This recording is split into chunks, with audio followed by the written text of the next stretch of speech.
Well, for some analysis, we can bring in Alex Melikishvili, a research analyst with a focus on Armenia, Azerbaijan, and Georgia. Good morning. Thank you so much for taking the time to speak with us.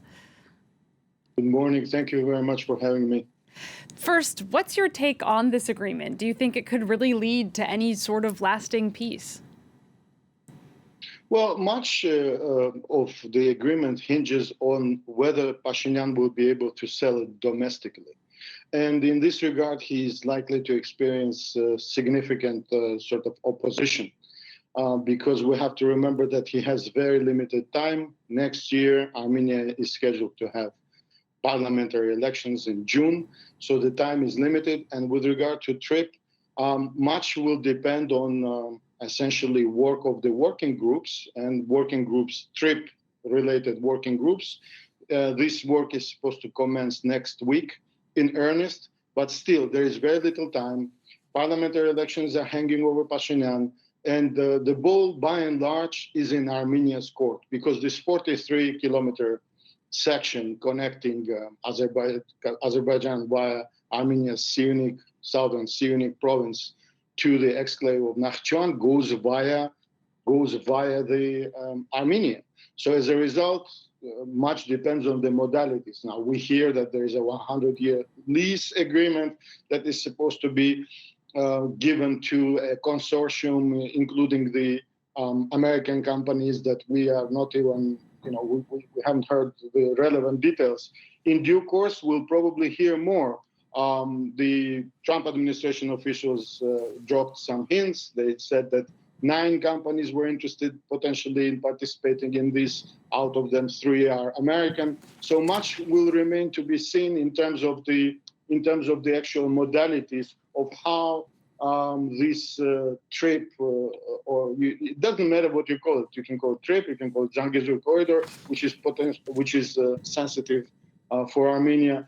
The fact is, modalities remain to be worked out in the working groups. So much will depend on the work of these working groups, and Pashinyan domestically is under pressure because this undertaking is not something that the opposition is enthused about.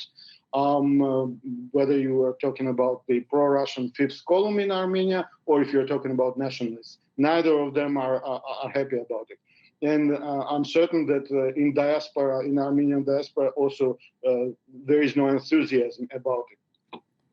Yeah, and you're talking a lot about the modalities for sort of putting into place that transit corridor. Does this deal do anything to address some of the bigger kind of outlying issues between Armenia and Azerbaijan, things like the return of Armenian refugees to Nagorno-Karabakh?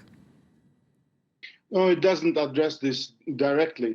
I mean, the initialing by the foreign ministers of the future peace agreement, framework peace agreement, commits the two sides unequivocally to eventually signing a peace agreement. But you're right to point out that there are issues that are still, outstanding. Border delimitation comes to mind almost immediately.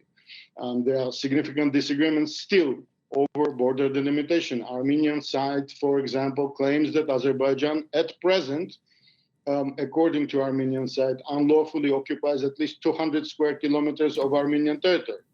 Then there is an issue of prisoners who are Armenian prisoners in Azerbaijani custody, whom Armenia considers political prisoners, but Azerbaijan considers them criminals because they represent the former secessionist authorities of the breakaway region formerly breakaway region of Nagorno-Karabakh. So there are outstanding issues. In addition to this, there is an issue of Azeri demand that the constitution of Armenia should be purged of any mention of Nagorno-Karabakh.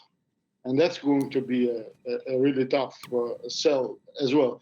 So there are outstanding issues that, the joint declaration does not directly address.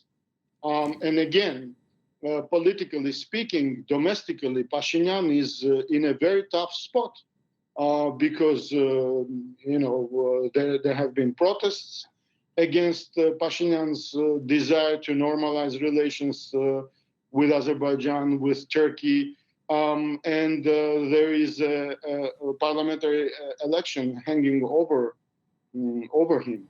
And just in briefly, addition to this, I want to have a chance to ask you what reaction we're getting from other Sure. powers in the region, like Turkey, Iran, and Russia.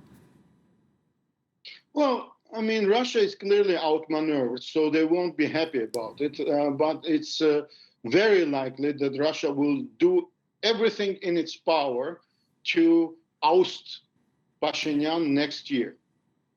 So this sort of drama is not over.